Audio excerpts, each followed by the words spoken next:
હર હર મહાદેવ। આપ સૌમાં રહેલા શિવ તત્વને મારા વંદન। મિત્રો, હું છું આપ સૌનો પ્રિય આચાર્ય સંકેત શુક્લ અને આજના વિડીયોમાં આપણે ચર્ચા કરશું કે સિંહ અને કન્યા રાશિ એટલે કે 5 નંબર અને 6 નંબર રાશિના જાતકો માટે જૂન 2026 શું લઈને આવી રહ્યો છે તે સૌપ્રથમ ચર્ચા કરીએ સિંહ રાશિના જાતકો માટે। તો સિંહ રાશિના જાતકો એટલે કે જે કોઈ પણ જાતકોનું નામ મ અને ટ આ બે મૂળાક્ષર પરથી થાય છે તેની થાય છે સિંહ રાશિ। રાશિના તમામ જાતકો તમારી સ્ક્રીન ઉપર તમારી ચંદ્ર કુંડળી દેખાઈ રહી છે એટલે કે ફર્સ્ટ હાઉસમાં કેતુ, સપ્તમ સ્થાનમાં રાહુ દેવતા, અષ્ટમ સ્થાનમાં શનિ દેવતા, મંગળ દેવતા, ભાગ્યના સ્થાનમાં સૂર્ય દેવતા જન્મપત્રિકાના દસમ સ્થાનમાં, બુધ અને શુક્ર 11મા સ્થાનમાં અને ગુરુ દેવતા જન્મપત્રિકાના 12મા સ્થાનમાં। આ મહિનામાં જૂન 2026માં 1, 2, 3 નહીં પરંતુ 5 ગ્રહો રાશિ પરિવર્તન કરવા જઈ રહ્યા છે કે જે તમારી સ્ક્રીન ઉપર દેખાઈ રહ્યું છે। ચલો ચર્ચા કરીએ કે આ મહિનો સિંહ રાશિના જાતકો માટે કેવો રહેશે। સર્વપ્રથમ જે ચર્ચા કરીએ, પરંતુ તે પહેલાં હું તમને થેન્કફુલ થવા માંગુ છું। A note of gratitude to all my viewers. તેનું કારણ તે જ છે કે આપ સૌના સપોર્ટ અને આશીર્વાદના કારણે આચાર્ય સંકેત શુક્લ યુટ્યુબ ચેનલ ગણતરીના મહિનાઓમાં 31,000થી વધુ સબસ્ક્રાઈબર સુધી આપણે પહોંચી રહ્યા છે। તે ફક્ત તમારો ટ્રસ્ટ અને સાથે સાથે એસ્ટ્રોલોજી અને મારા પ્રત્યેનો જે તમે વિશ્વાસ દાખવ્યો છે તેના કારણે છે। અને તેના કારણે જો હજુ પણ તમે ચેનલ સબસ્ક્રાઈબ ન કરી તો સબસ્ક્રાઈબ કર્યા બાદ બેલ આઇકન પ્રેસ કરીને ઓલ નોટિફિકેશન ટેબ પર તમારે ક્લિક કરી લેવું જોઈએ, જેના કારણે તમને રેગ્યુલરલી જે કંઈ પણ અપડેટ્સ હોય તે મળતા રહે। એટલે કે જે પ્રમાણે તમને સ્ક્રીન ઉપર દેખાઈ રહ્યા છે, ઘણા બધા લોકો વ્યૂઝ વિડીયો કરી રહ્યા છે અને તમને ઘણી બધી મહત્વની માહિતીઓ આવનારા સમયથી મળી રહે છે। સાથે તમને એક જોઈનનું ઓપ્શન દેખાશે। જોઈન કરતાં જ તમને આ પ્રમાણે એક સ્ક્રીન દેખાશે એટલે કે જે મેમ્બરશિપનું છે તેમાં અલગ પ્રકારની મેમ્બરશિપ છે। એટલે કે જે કોઈ પણ મેમ્બર્સ ઓનલી વિડીયો હોય છે, જેમ કે એસ્ટ્રોલોજીના કોર્સ છે, વાસ્તુશાસ્ત્રના કોર્સ છે, જે તમે પરફેક્ટ વેમાં પરફેક્ટ મેનરમાં શીખવા માગો છો તો આ ચેનલને જોઈન કરવાથી પણ કમ્યુનિટીમાં એડ થવાથી પણ તે તમને મળી જ જશે। સાથે જ લાઈવ સેશન પર તમને ઘણા બધા એટેન્ડ કરવા મળશે। તો આ તો વાત થઈ ગઈ નોટ ઓફ થેન્ક્સની અને તેનું કારણ ફક્ત તમે છો। તો ચલો હવે વધારે લેટ નથી કરતા અને હવે આપણે ચર્ચા કરીએ કે સિંહ રાશિના જાતકો માટે જૂન 2026 શું લઈને આવ્યો છે। સર્વપ્રથમ ચર્ચા કરીએ તમારા સ્વાસ્થ્ય બાબતે। તમે જોશો તો તમારા ફર્સ્ટ હાઉસમાં કેતુ દેવતા વિરાજમાન છે, ગુરુ દેવતા આવી ગયા છે જન્મપત્રિકાના 12મા સ્થાનમાં, જેના કારણે શું થશે કે જ્યારે પણ ગુરુ દેવતા જન્મપત્રિકાના 12મા સ્થાનમાં આવે છે ને તો તે સૌથી પહેલો માર કરે છે તમારા બેંક બેલેન્સ પર, એટલે કે કોઈક ને કોઈક રીતે ખર્ચો કરે છે। હવે જે ઘરના હેડ ઓફ ધ ફેમિલીને કે કોઈ પણ મહિલા હોય ને ઘરમાં જો ખૂબ ખર્ચો રહેતો હોય, ખૂબ મહેનત કર્યા પછી પણ જો પૈસા ભેગા ન થતા હોય ને તો ઓબ્વિયસ છે સ્ટ્રેસ, એન્ઝાયટી, ડિપ્રેશન જેવું થોડુંક રહેશે કે ક્યાંથી આ તમામ વસ્તુને રોકી શકાય। તેથી આ મહિનામાં સિંહ રાશિના તમામ જાતકો તમને થોડુંક હેડેક ઇસ્યુ અને તેના સાથે સાથે આંખોને લગતી તકલીફ વધારે રહી શકે છે, તે વાતનું કાળજી રાખવાનું છે। હેડેક અને આંખોને લગતી તકલીફનું કારણ તે જ છે કે તમારો સ્ક્રીન ટાઈમ પણ વધી રહ્યો છે અને સાથે સાથે તમારું ઓવર થિંકિંગ વધી રહ્યું છે। તેને ભાઈ કંટ્રોલમાં કરો। જો તે કરશો ને તો તમારા માટે ઘણું સારું રહેશે। આ બધી તકલીફ તમને તેના માટે રહી શકે છે। આગળ આપણે વાત કરીએ સ્વાસ્થ્ય બાદ આપણે ચર્ચા કરીએ તમારા ફાઇનાન્સ બાબતે। તો સેકન્ડ હાઉસના માલિક બુધ દેવતા વિરાજમાન છે જન્મપત્રિકાના 11મા સ્થાનમાં, એટલે કે ઈચ્છા પૂર્તિ સ્થાનમાં છે। સાથે તેમને શુક્ર દેવતાનો સાથ પણ મળી રહ્યો છે। શુક્ર દેવતા કર્મના કારક તેને ત્યાં બેસી રહ્યા છે, પરંતુ બુધ દેવતા 22 જૂન બાદ આવી રહ્યા છે જન્મપત્રિકાના દ્વાદશ સ્થાનમાં। ગુરુ દેવતાને તે જોઈન કરશે અને શુક્ર દેવતાને પણ તે જોઈન કરે છે, જેના કારણે આ મહિનાના મિડ પાર્ટ સુધી ફાઇનાન્શિયલ સ્ટેબિલિટી દેખાઈ રહી છે। પરંતુ તમે મહિનાની શરૂઆતથી જ તે પ્રમાણે ખર્ચાઓ કરી શકો છો નહીં કે 20 તારીખ આવતા તમને જણાશે કે આ તો ઘણા મોટા ખર્ચા કરી નાખ્યા અને જે ન હતું કરવાનું તે પણ કરી નાખ્યું છે। તેથી તમારે આ મહિના દરમિયાન ખાસ પોતાનું ફાઇનાન્શિયલ પ્લાનિંગ લઈને ચાલવું પડશે, તે જ તમારા માટે ઘણું સારું સાબિત થઈ શકે છે। સાથે જ બુધ દેવતા દ્વાદશ સ્થાનમાં આવતા તમારી વાણીમાં પણ કર્કશતા, વાણીનો વ્યય તમે વધારે કરી રહ્યા છો ને તે પ્રમાણેના સંજોગો આપી શકે છે। તેથી 20થી 30 જૂન દરમિયાન તમારે થોડુંક તમારી વાણી બાબતે પણ ખાસ કાળજી રાખવાની છે। ન બોલવાના શબ્દો ન બોલાય જાય ને, કાળજી રાખવી પડશે સિંહ રાશિના જાતકો, ખાસ ધ્યાન આપવાની જરૂર છે આ બાબતે। વાત કરીએ ચતુર્થ સ્થાનમાં વિરાજમાન છે મંગળ દેવતાની વૃશ્ચિક રાશિ। મંગળ દેવતા વિરાજમાન છે જન્મપત્રિકાના ભાગ્યના સ્થાનમાં, એટલે કે જે કંઈ પણ ઘણા સમયથી રોકાયેલું ધન હતું, કોઈ પ્રોપર્ટીને લગતી મેટર હતી કે કંઈ પણ નવું ઘર લેવા માગતા હતા, વેચવા માગતા હતા, તેમાં તમને આ મહિના દરમિયાન જ્યાં સુધી મંગળ દેવતા જન્મપત્રિકાના ભાગ્યના સ્થાનમાં છે ત્યાં સુધી જે ડીલ અટકી છે ને તે કરી લો। હું તો તેમ જ કહું છું, ઇન્વેસ્ટમેન્ટ કરો તો ઇન્વેસ્ટમેન્ટ કરો, સેલિંગ કરવું હોય તો સેલિંગ કરો, પરંતુ તે તમને લાભ આપી શકે છે। તમને જે પ્રમાણે ઉચિત તમને જે ધન જોઈતું હતું તે પ્રમાણેના સંજોગો આપી શકે છે, પરંતુ જે પ્રમાણે મંગળ દેવતા હાલમાં ગોચરમાં જ ફક્ત 9મા સ્થાનમાં છે. તમારી જન્મપત્રિકામાં પણ તમારે ખાસ જોવાનું છે કે મંગળ દેવતા ક્યાં વિરાજમાન છે. તે પ્રમાણે તમારે ડિસિઝન લેવું ખૂબ જરૂરી બનીને રહેશે. આગળ આપણે વાત કરીએ તમારા સંતાન બાબતે. સંતાન સ્થાનના માલિક ગુરુ દેવતા વ્યય સ્થાનમાં. ગુરુ દેવતા ફક્ત આ મહિના માટે નહીં, ઓક્ટોબર મહિના સુધી ત્યાં રહેવાના છે. તેથી તમારા સંતાનને તમારે ખાસ કાળજી રાખવી પડશે, કારણ કે સંતાન સ્થાનના માલિક વ્યય સ્થાનમાં જઈ રહ્યા છે. એટલે કે સંતાન પ્રોપર પ્રોડક્ટિવ એજ્યુકેશન ન કરી શકે, તે પ્રોપર જે પ્રમાણે મહેનત કરશે તે પ્રમાણે ડિલિવર ન કરી શકે, નોલેજ શેરિંગ ન કરી શકે અને ક્યાંક ને ક્યાંક તે પાછળ પડી રહ્યા છે. સંતાનનો લેક ઓફ સેલ્ફ કોન્ફિડન્સ થાય તેવા સંજોગો બની રહ્યા છે. હવે જો જાતે તમે પણ જો એજ્યુકેશન કરી રહ્યા છો તો આ સેમ વસ્તુ તમારા પર એપ્લિકેબલ થઈ શકે છે કે તમને પણ લેક ઓફ સેલ્ફ કોન્ફિડન્સ થોડોક વધારે રહી શકે છે. આ વાતનું તમારે ધ્યાન રાખવાનું છે. હવે સૌથી વધારે મહત્વપૂર્ણ વાત એક હું તમને કહીશ કે શનિ દેવતાનું પણ નક્ષત્ર પરિવર્તન થયું છે, રાહુ કેતુનું પણ નક્ષત્ર પરિવર્તન થયું છે પાસ્ટમાં. અને તમે જોશો તો છઠ્ઠા સ્થાનમાં કે જે રોગ ઋણ શત્રુ અને તમારા રેગ્યુલર ઇન્કમનું સ્થાન છે ત્યાં શનિ દેવતાની રાશિ છે. શનિ દેવતા વિરાજમાન છે જન્મપત્રિકાના અષ્ટમ સ્થાનમાં. શનિ દેવતા ટૂંક સમય પહેલાં જ નક્ષત્ર પરિવર્તન કરી ચૂક્યા છે અને હવે તમને તેનો લાભ તે મળશે કે તમારા જે ડેઇલી ઇન્કમ છે તેમાં વધારો થઈ રહ્યો છે. સારું ઇન્ક્રીમેન્ટ, સારું પ્રમોશનના દિવસો નજીક છે. હું તો તમને તે કહી શકું છું, તમે જે એક્સપેક્ટેશન રાખ્યું હતું ને તે પ્રમાણે આવી શકે છે. કેટલાક લોકોને તેના કરતાં વધારે પણ આવી શકે છે તેમની ઇન્ડિવિજ્યુઅલ જન્મપત્રિકાના આધારે, પરંતુ એવરેજ કરતાં ઘણું સારું તમારું રહેવાનું છે.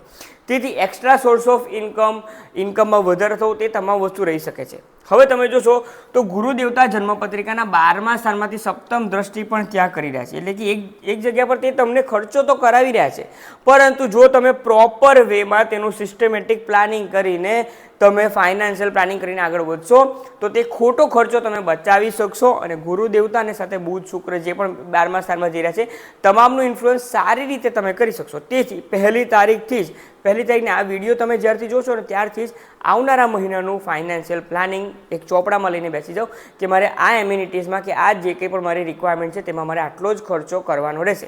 તો આ મહિનો તમારા માટે વ્યવસ્થિત રીતે સાબિત થઈ શકે છે. વાત કરીએ તમારા લગ્ન જીવન બાબતે. ત્યાં વિરાજમાન છે રાહુ દેવતા અને રાહુ દેવતા ત્યાં વિરાજમાન હોવાને કારણે તમારા લાઈફ પાર્ટનર સાથેના સંબંધો થોડાક વાદ વિવાદવાળા વર્ષની શરૂઆતથી તો રહ્યા હતા, પરંતુ હવે જે પ્રમાણે તેમનું પણ નક્ષત્ર પરિવર્તન થયું છે અને તેના કારણે હું તમને કહી શકું કે લાઈફ પાર્ટનર અને તમે એકબીજાને થોડુંક સમજી રહ્યા છો તે પ્રમાણેના સંજોગો બની શકે છે. જો તે પણ ઝઘડા પછી એક સ્ટેપ આગળ આવતા હોય તો તમારે 2 સ્ટેપ આગળ જવું જોઈએ, પરંતુ એકબીજાને સપોર્ટ કરીને હવે આ મહિનો તમારે પૂર્ણ કરવાનો છે જૂન 2026 તેમ તમે માની શકો છો. ધીમે ધીમે તમે એકબીજાને સમજશો અને ઝઘડા જે મોટા થતા હતા તે હવે નાના થઈ શકે છે. એકબીજાનો કેરિંગ નેચર પણ થઈ શકે છે. ઓવરઓલી જોવા જઈએ તો મહિનો લગ્ન જીવન માટે સારો છે, પરંતુ નાના મોટા ઝઘડા તો રહેશે જ. ડિસેટિસ્ફેક્શન એકબીજાથી રહેવાનું છે. તેથી હું તેમ નથી કહેતો કે ટોટલી તમારા માટે સારું છે, પરંતુ હા મહદ અંશે પહેલાંના મહિનાઓ કરતાં આ મહિનો તમારા લગ્ન જીવન માટે ઘણો સારો સાબિત થઈ શકે છે. વાત કરીએ મંગળ દેવતા જન્મપત્રિકાના ભાગ્યભુવનમાં. ભાગ્યભુવનમાં ભાગ્યના સ્થાનના માલિક એટલે કે તમારા ભાગ્યનો સાથ ભરપૂર મળવાનો છે અને તે ભૂમિના કારક છે, લેન્ડના કારક છે, પ્રોપર્ટીઝના સ્થાનમાં તેમની રાશિ આવી રહી છે ચતુર્થ સ્થાનમાં. તેટલે આગળ મેં તમને ઓલરેડી કહી ચૂક્યું છું કે ભાગ્યનો સાથ મળશે. જે કંઈ પણ રોકાયેલા કાર્ય છે ને પૂર્ણ કરો. સિંહ રાશિના જાતકો આળસ દૂર કરો અને આગળ વધશો તો તમારા માટે ઘણું સારું છે. હું તો તમને તે જ કહી શકું છું. આ મહિનામાં વાહન વ્યવહારથી પણ ખાસ તમારે કાળજી થોડીક રાખવી પડશે. વાહન વ્યવહારમાં તમારે ઓવર સ્પીડિંગ ન થઈ જાય ને તેના કારણે કોઈના સાથે ચોટ ચપેટ ન થઈ જાય ને તે ખાસ કાળજી રાખજો, નહીં તો તકલીફ તમને આવી શકે છે. વાત કરીએ તમારા કર્મસ્થાન બાબતે. સૂર્ય દેવતા 15 જૂન સુધી ત્યાં જ વિરાજમાન છે અને ત્યારબાદ રાશિ પરિવર્તન કરીને ઈચ્છા પૂર્તિ સ્થાનમાં જશે. 1 થી 15 જેટલી મહેનત કરવી હોય તેટલી કરી લો, કારણ કે તમારી વાણીથી તમારા કામ કરવાની પદ્ધતિથી તમામ થકી 1 થી 15 જૂનમાં તમારા વર્ક પ્લેસ પર તમારા બોસ, તમારું મેનેજમેન્ટ અને તમારા કલીગ તમારાથી ખૂબ પ્રભાવિત થવાના છે અને તે તો તમારે ફાયદો ઉઠાવવાનો છે, કારણ કે 20 તારીખ બાદ તો તમે વાણીનો વ્યય કરી શકો છો. તેથી 1 થી 15માં શક્ય બને તેટલું મહેનત કરો અને તમારી જે ટેલેન્ટ છે, તમારી સ્કિલ છે તે શોકેસ કરો. સિમ્પલ, બીજું કંઈ એક્સ્ટ્રા તમારે કંઈક આઉટ ઓફ ધ બોક્સ કરવાની જરૂરત નથી, પરંતુ તમારી પાસે જે સ્કિલ છે ને તે બધાને હવે બતાવો કે હું આ પ્રમાણે પણ કામ કરી શકું છું. આ લાસ્ટ મહિનામાં પણ મેં જ્યારે સૂર્ય દેવતા 15 મે બાદ આવ્યા હતા રાશિ પરિવર્તન કરીને, ત્યારે પણ મેં આ નોટ આપી હતી ને અત્યારે પણ આપું છું કે હજુ બીજા 15 દિવસ તમારી પાસે છે સિંહ રાશિના જાતકો, તો તે તમે તે પ્રમાણે કહી શકો છો. તમારા માન સન્માન અને સેલ્ફ કોન્ફિડન્સ તમામમાં તે વધારો કરી શકે છે. આગળ વાત કરીએ તો બુધ અને શુક્ર જન્મપત્રિકાના 11મા સ્થાનમાં છે, એટલે કે તમારી ડિઝાયર્સ આ મહિનામાં ખૂબ વધવાની છે. અને તેથી તો મેં તમને સ્ટાર્ટિંગમાં કહ્યું હતું કે ડિઝાયર્સને ફૂલફિલ કરવા માટે ખોટા ખર્ચા કરશો, તે નથી કરવાના. ડિઝાયર્સ ભલે વધારે હોય, પરંતુ તમને તો ખ્યાલ છે કે હાલની જે જીઓ પોલિટિકલ સિચ્યુએશન ચાલી રહી છે તેના આધારે ગવર્મેન્ટ દ્વારા પણ ઘણા મહદઅંશે કંટ્રોલ કરવાનું કહ્યું છે. તેથી જ જો જરૂરી હોઈ શક્ય હોય તો જ ખર્ચા કરો, નહીંતર અત્યારે જૂન 2026માં કરેલો ખર્ચો એમ્યુનિટીઝ પાછળને જે કંઈ પણ તમે ઓનલાઈન શોપિંગને બધું કરો છો તે તમને થશે કે આ ખોટું મંગાવ્યું છે, આનામાં મેં ખોટો ખર્ચો કર્યો છે, આ પ્રમાણેનું તમને રહી શકે છે. તો આ પ્રમાણે સિંહ રાશિના જાતકો કંઈક તમારા માટે આ મહિનો રહી શકે છે. બિઝનેસ બાબતે અને જોબ બાબતે પણ આ મહિનો ઘણો સારો રહેવાનો છે, તે હું તમને કહી શકું છું. તો ઉપાય શું કરવાનો છે? ઉપાય તરીકે તમે જોશો તો આ મહિના દરમિયાન સિંહ રાશિના તમામ જાતકો દરેક બુધવાર અને શનિવારે 1 લોટામાં ચોખ્ખું પાણી લો, તેમાં 1 ચપટી કાળા તલ અને કાળા અડદ ભેગા કરો અને પીપળાના ઝાડમાં તમારે ચડાવવાનું છે. જેના કારણે આ મહિનામાં જે કંઈ પણ તમને આળસ અને તેના સાથે સાથે જે બીજી તકલીફ થવાની છે ને તેમાં ક્યાંક ને ક્યાંક તમે મહદઅંશે તેના પર કંટ્રોલ કરી શકશો. આ પ્રમાણે તમે આગળ વધી શકો છો. બીજું જો હું તમને કહું તો શિવ વેદસાર સ્ત્રોત્ર, આ જે મંત્ર છે તેનો તમારે ડેઇલી બેઝિસ પર સવાર સાંજ જો મંદિર જઈને તમે સાંભળી શકો તો વધારે સારું છે, અધરવાઇઝ ટ્રાવેલિંગ કરતાં કરતાં કે કંઈ પણ, પરંતુ શિવ વેદસાર સ્ત્રોત્રને તમારું હથિયાર બનાવો તો આ મહિનો તમારા માટે ઘણો સારો સાબિત થઈ શકે છે. સાથે જ ત્રીજો ઉપાય સાધારણ છે, દરરોજ મંદિરે જવાની શરૂઆત કરો. આ ઉપાય જે છે ને તે ઘણા લોકો કમેન્ટ્સમાં લખશે કે આ તો કંઈ ઉપાય છે. તમે શરૂઆત તો કરો, પછી તમારા ઓરામાં અને તમારામાં શું ચેન્જ આવે છે ને તે તમે જુઓ. જે લોકો વિદેશમાં છે, જે દરરોજ મંદિર નથી જઈ શકતા, તો બાકીના 2 ઉપાય ઓલરેડી તમને આપી ચૂક્યો છું, તે તમારે કરવા જોઈએ. ચલો તો હવે ચર્ચા કરીએ કે કન્યા રાશિના તમામ જાતકો માટે જૂન 2026 શું લઈને આવી રહ્યો છે. કન્યા રાશિ એટલે કે જે કોઈ પણ જાતકોનું નામ પ-ઠ-અણ આ 3 મૂળાક્ષર પરથી થાય છે તેને થાય છે કન્યા રાશિ. આ રાશિના તમામ જાતકો તમારી ચંદ્ર કુંડળી તમારી સ્ક્રીન ઉપર દેખાઈ રહી છે, એટલે કે 12મા સ્થાનમાં કેતુ દેવતા, ત્યારબાદ 6ઠ્ઠા સ્થાનમાં રાહુ દેવતા, શનિ દેવતા 7મમાં, મંગળ દેવતા 8મ સ્થાનમાં, સૂર્ય દેવતા 9મ સ્થાનમાં, બુધ શુક્ર જન્મપત્રિકાના 10મ સ્થાનમાં અને ગુરુ દેવતા જન્મપત્રિકાના 11મા સ્થાનમાં. વળી આ મહિનામાં 5 ગ્રહ રાશિ પરિવર્તન કરવાના છે, જે ઓલરેડી તમને કહી જ ચૂક્યો છું જ્યારે વિડીયોની શરૂઆત થઈ હતી તે સમય દરમિયાન. તો જો ચર્ચા કરીએ સર્વપ્રથમ તમારા સ્વાસ્થ્ય બાબતે, તમે જોતો તો તમારા સ્વાસ્થ્યના સ્થાનના માલિક બુધ દેવતા એટલે કે ફર્સ્ટ હાઉસના માલિક, તમારી રાશિના માલિક બુધ દેવતા પહેલાંથી 1 થી 21 તારીખ સુધી 10મ સ્થાનમાં અને ત્યારબાદથી જશે જન્મપત્રિકાના 11th હાઉસમાં અને ત્યાં ગુરુ દેવતાને જોઈન કરશે. આ મહિના દરમિયાન જે કોઈને પણ સ્વાસ્થ્યને લગતી મેજર તકલીફ હતી, એટલે કે અનિદ્રા રહેતી હતી, સાથે સાથે તેના કારણે થોડુંક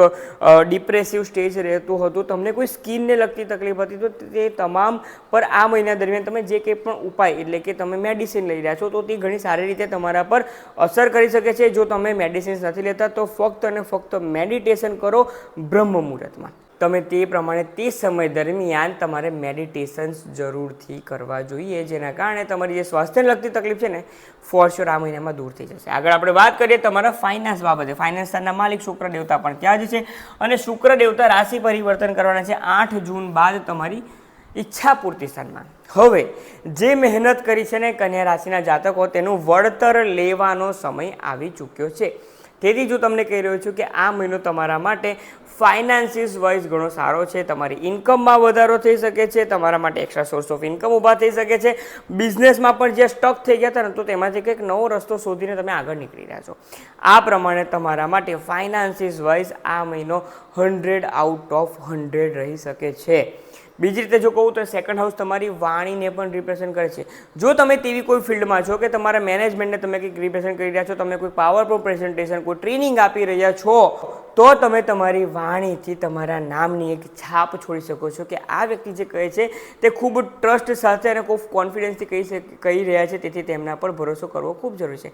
આ પ્રમાણે તમારી વાણી, વાક ચાતુર્ય થકી આગળ વધો, વર્ક પ્લેસ પર કરિયરમાં તમામ રીતે તે ઘણું સારું રહેશે. તેથી ફાઇનાન્શિયલ રીતે તમે જ તમારી જાતને આગળ પુશ કરી રહ્યા છો તેવું તમે માની શકો છો. તેનું કારણ તે છે કે ધન સ્થાનના માલિક શુક્ર દેવતા લાભ સ્થાનમાં જવાના છે અને તેના કારણે આ જે છે તે તમને લાભ થઈ શકે છે. ચંદ્ર દેવતા પણ તેમને ગમે ત્યારે તો જોઈન કરશે, કારણ કે તે દરેક 2.5 દિવસે રાશિ પરિવર્તન કરતા હોય છે. તેથી આ મહિનો તમારા માટે ફાઇનાન્શિયલ વાઇઝ ઘણો સારો છે. વાત કરીએ તમારા સંતાન બાબતે. સંતાન સ્થાનના માલિક શનિ દેવતા વિરાજમાન છે જન્મપત્રિકાના સપ્તમ સ્થાનમાં, અને સપ્તમ સ્થાન રિપ્રેઝન્ટ કરે છે તમારા વાઇફને પણ રિપ્રેઝન્ટ કરે છે. એટલે કે આ મહિના દરમિયાન ગુરુ દેવતા પણ જન્મપત્રિકાના 11મા સ્થાનમાં છે. આ મહિનામાં કન્યા રાશિના તમામ જાતકો, જો હું તમને કહું તો તમારા ફેમિલી મેમ્બરનું સ્વાસ્થ્ય ખાસ સાચવવું પડશે. એટલે કે ફેમિલી મેમ્બરનું સ્વાસ્થ્ય તો સાચવવાનું જ છે, પરંતુ સાથે સાથે ફેમિલી મેમ્બરનું કોઈક ને કોઈક કામ હોય, એટલે કે તમારા બાળકનું એડમિશન કરાવવાનું હોય કે તેની સ્કૂલ ચેન્જ કરવાની હોય, તેમને કંઈક મદદ કરવાની હોય, તે રીતે પૂરા મહિના દરમિયાન તમારે ફેમિલી માટે વધારે ટાઈમ આપવો પડશે. ને મહિનાના અંતે તમને થશે કે મેં મારા માટે તો કંઈક ટાઈમ જ નથી આપી રહ્યો. ઇન શોર્ટમાં કહું ને તો તમારી ફેમિલીના કારણે જ તમારે થોડુંક વધારે ટાઈમ તેમને આપવો પડી શકે છે. ફેમિલીનું સ્વાસ્થ્ય વધારે મેજર કાળજી રાખવાની છે. જે પ્રમાણે શનિ દેવતા પણ વિરાજમાન છે સપ્તમ સ્થાનમાં, જે હું તમને કહી રહ્યો છું કે તમારા લાઈફ પાર્ટનર સાથે પણ આ મહિના દરમિયાન થોડુંક લેટ ગો કરીને વાતને શોર્ટમાં પતાવવા માટે ઝઘડો ન કરીને તમારે આગળ વધવું જોઈએ. તો તમારા માટે ઘણું સારું રહેશે. લગ્ન જીવન એકંદરે તમારા ઘણા સારા મને જણાઈ રહ્યા છે, કારણ કે ગુરુ દેવતાની નવમ દ્રષ્ટિ જન્મપત્રિકાના સપ્તમ સ્થાન પર આવી રહ્યું છે. એક મહત્વની વાત, મંગળ દેવતા જન્મપત્રિકાના અષ્ટમ સ્થાનમાં. વાહન વ્યવહાર દરમિયાન ગુસ્સો કરશો તો તકલીફ તમને પહોંચશે. એટલે કે કોઈ વ્યક્તિ સાથે ઝઘડો થઈ ગયો ને પછી આગળ જઈને મેટર મોટી થઈ શકે છે. તેથી વાહન વ્યવહારમાં ખાસ કાળજી રાખવાની છે. તમને પણ વાગી ન જાય, કોઈના સાથે તમે અથડાઈ ન જાઓ અને નાની મોટી ચોટ ચપેટ ન થઈ જાય ને તેની ખાસ કાળજી રાખવાની રહેશે. વાત કરીએ સૂર્ય દેવતા જન્મપત્રિકાના 9th હાઉસમાં છે, એટલે જે રિપ્રેઝન્ટ કરે છે કે તમારા ભાગ્યનો સાથ તમને મળશે. તમારા સેલ્ફ કોન્ફિડન્સમાં વધારો થશે, કારણ કે 1-5-9નો સંબંધ બની રહ્યો છે. 15 જૂન સુધીમાં ગુડ ન્યૂઝ મળી પણ શકે છે, અને 15 જૂન સુધીમાં તમે તેવા કામ કરી શકો છો કે જે તમને ઘણી આગળ જીવનમાં વધારી શકે છે. તેથી જ આ મહિનો તમારા માટે ભાગ્યની દ્રષ્ટિએ ઘણો સારો રહેશે. 15 જૂન બાદ સૂર્ય દેવતા આવશે કર્મના સ્થાનમાં, કે જ્યાં તમારા માન સન્માનમાં, તમારી પદ પ્રતિષ્ઠામાં અને સેલ્ફ કોન્ફિડન્સમાં વધારો કરશે. તમારી સાથે કામ કરતા લોકો તમારું સાંભળી રહ્યા છે, તે પ્રમાણેના સંજોગો બની રહ્યા છે. ને નહીં સાંભળે ને તો બાય મેનેજમેન્ટ પણ તેમને કંઈક સાંભળવું પડશે. આ પ્રમાણે તમે પાવરમાં આવી રહ્યા છો કન્યા રાશિના જાતકો, તેમ માનીને ચાલો. તેથી આ મહિનો તમારા માટે કરિયર ફ્રન્ટ પર પણ ઘણો સારો છે, અને તમારા ભાગ્યનો સાથ પણ તમને મળી રહ્યો છે. તેથી કરિયર અને ભાગ્યને મેં મેચ કર્યું હતું. અને ઈચ્છાપૂર્તિ સ્થાનમાં તો ઓલરેડી બુધ, ગુરુ, શુક્ર મળી રહ્યા છે, શુભ ગ્રહો મળી રહ્યા છે, જેના કારણે તમારી જે ડિઝાયર હતી તે તમામ ફૂલફિલ થઈ શકે છે. તો આ પ્રમાણે કન્યા રાશિના જાતકો આ મહિનો તમારા માટે સારો રહેશે. ઉપાય શું કરવાનો છે? ઉપાય તરીકે હનુમાનજીના શરણમાં રહો. એટલે કે દરરોજ હનુમાન મંદિરે જાઓ અને હનુમાન મંદિરે જઈને કે મહાદેવના મંદિરે જઈને હનુમાનજી પાસે તલના તેલનો એક દીવો કરો. ત્યારબાદ તમે હનુમાન ચાલીસા દરરોજ કર્યું તો તે પણ કહી શકો છો, પરંતુ અચૂક હનુમાનજીને તલના તેલનો દીવો કરો. ત્યારબાદ જો કે જે કંઈ પણ પોઝિટિવ પાસા કહે છે ને તમારા માટે ઘણા સારા બની શકે છે. બીજું જો હું તમને ઉપાય આપું તો દરરોજ સવારે અડધો કપ દૂધમાં થોડી ચણાની દાળ, ચોખા અને લીલા મગ અને સાથે સાથે ગોળ ભેગા કરો. આ 4 વસ્તુ ભેગા કરીને મહાદેવ પર અભિષેક કરો, જેના કારણે આ મહિનામાં તમને તે ઘણું વધારે મદદરૂપ સાબિત થઈ શકે છે. તો આ પ્રમાણે સિંહ અને કન્યા રાશિના તમામ જાતકો તમારું રાશિફળના વિશે આપણે ચર્ચા કરી હતી કે જૂન 2024 કેવું રહેશે તે. પરંતુ ગુરુ દેવતા જે પ્રમાણે 2 જૂનના રોજ રાશિ પરિવર્તન કરી રહ્યા છે તેના ડિટેલ વિડીયો તમારી જ રાશિ માટે ડિસ્ક્રિપ્શન બોક્સમાં આપવામાં આવેલા છે, તે જરૂરથી ચેક કરો અને આવનારા તમારા દિવસો જે છે તે પ્રમાણે પ્લાન કરો. નેક્સ્ટ વિડીયોમાં આપણે તુલા અને વૃશ્ચિક રાશિ વિશે ચર્ચા કરીશું. આપ સૌમાં રહેલા શિવ તત્વને મારા વંદન. ઓમ નમઃ શિવાય.